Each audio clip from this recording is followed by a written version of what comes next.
अस्सलाम वालेकुम व्यूअर्स, मैं हूं शाकिर सोलंकी। व्यूअर्स, मियां नवाज शरीफ ने आज दो अदालतों में सरेंडर किया और उनकी ज़मानत में तोसी भी हुई। हिफाजती ज़मानत में उनके दायमी वारंट गिरफ्तारी जो हैं वो मुअत्तल हुए और उनकी मुख्तलिफ अदालतों ने, जज़ायर इस्लामाबाद हाई कोर्ट ने 26 तक तोसी की है ज़मानत में और फिर 20 नवंबर तक एहतसाब अदालत ने हिफाजती ज़मानत में तोसी दी है।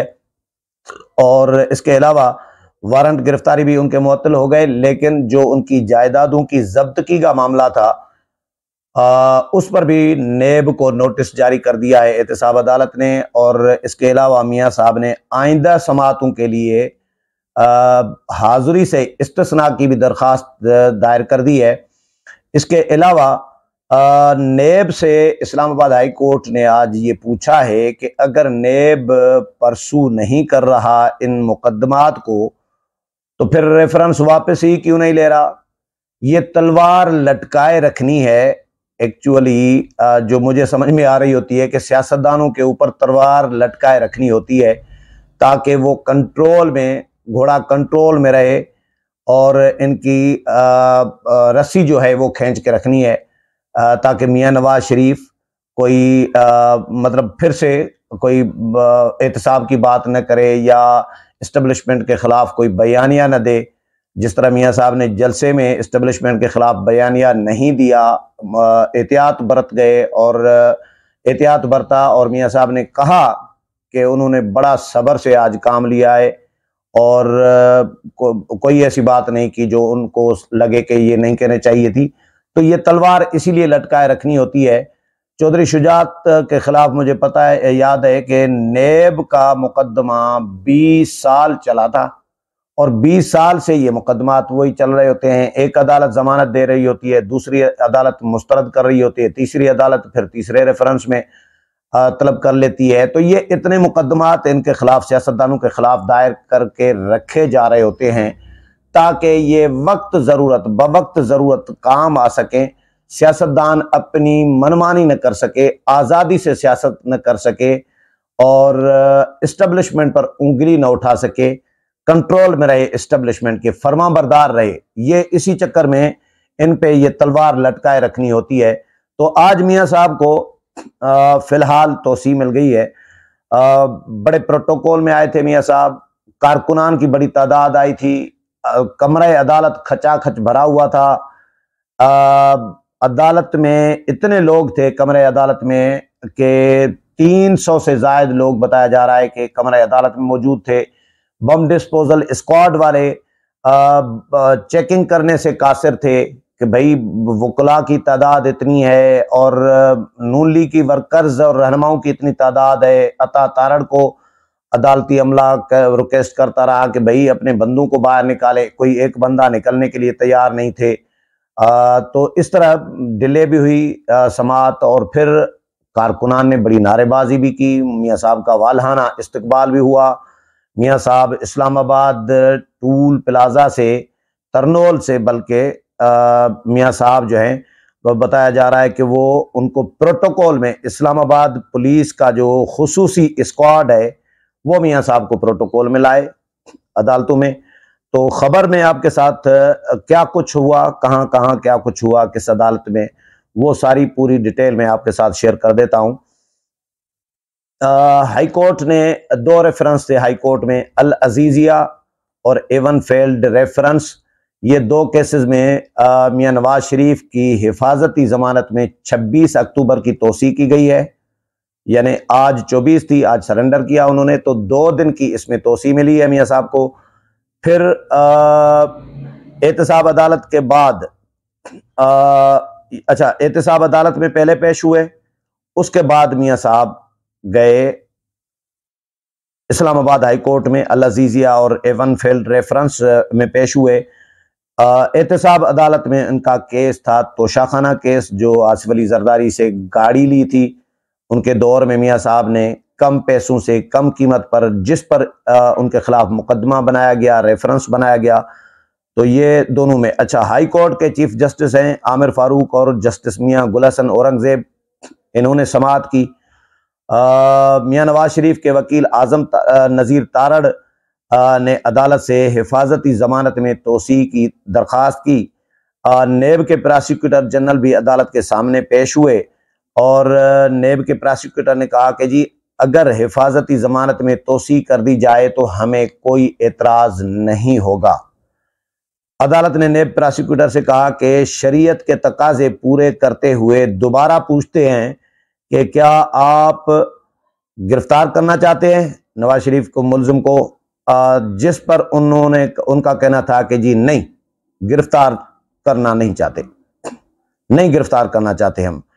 जस्टिस मियां गुल हसन औरंगजेब ने कहा कि जी नेब के प्रोसिक्यूटर जनरल से इस्तफसार किया इन्होंने कि क्या नेब कह रहा है कि नवाज शरीफ को करप्शन और करप्ट प्रैक्टिसेस का इल्ज़ाम बरकरार है लेकिन नवाज शरीफ को छोड़ दे।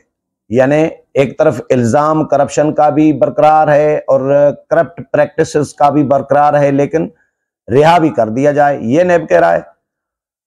तो अदालत ने एक मरतबा फिर नेब से पूछा कि जी नवाज शरीफ की जमानत में तोसी पर कोई एतराज़ है, जिस पर नेब ने कहा कि जी हमें कोई एतराज़ नहीं है।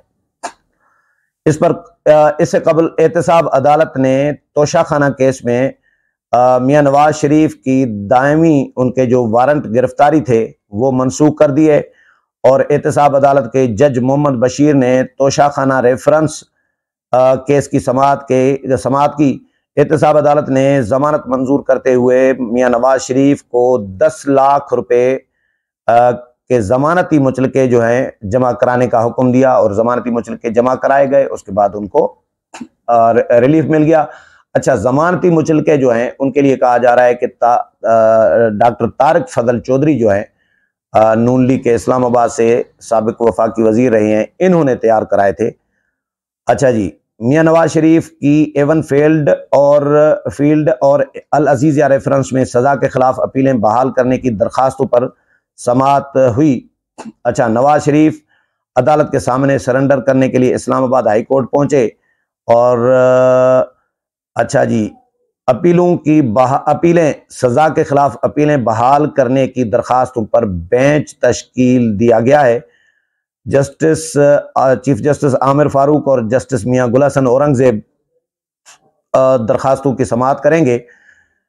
मियां नवाज शरीफ ने अदालत से हिफाजती जमानत हासिल की थी, जिसके बाद वो आज अदालत के सामने उन्होंने सरेंडर किया। अच्छा जी, इसके बाद अदालत की सवाबदीद है कि वो अल अजीज़ा रेफरेंस में उनकी सज़ा मुअत्तली का रेफरेंस जारी रखती है या उन्हें जेल भेज देती है, लेकिन आज उनका जमानत हो गई। अच्छा, गुज़श्ता रोज एवन फील्ड रेफरेंस और अल अजीज़िया रेफरेंस में सज़ा के खिलाफ अपीलें बहाल करने की दरखास्तें इस्लामाबाद हाई कोर्ट में दायर की गई थी। वकील अमजद परवेज एडवोकेट ने नवाज शरीफ की जानिब से अपीलें बहाल करने की दरखास्तें दायर की थी। दरखास्तों में इस्तदा ये की गई थी कि अपीलों को बहाल करके मेरिट पर दलाइल सुनने के बाद फैसला किया जाए। इस्लामाबाद हाई कोर्ट ने नवाज शरीफ के अल अजीज़िया रेफरेंस और एवन फील्ड रेफरेंस में सज़ा के खिलाफ अपीलें बहाल करने की दरखास्तों पर 2 रुकनी बेंच तश्कील दे दिया है।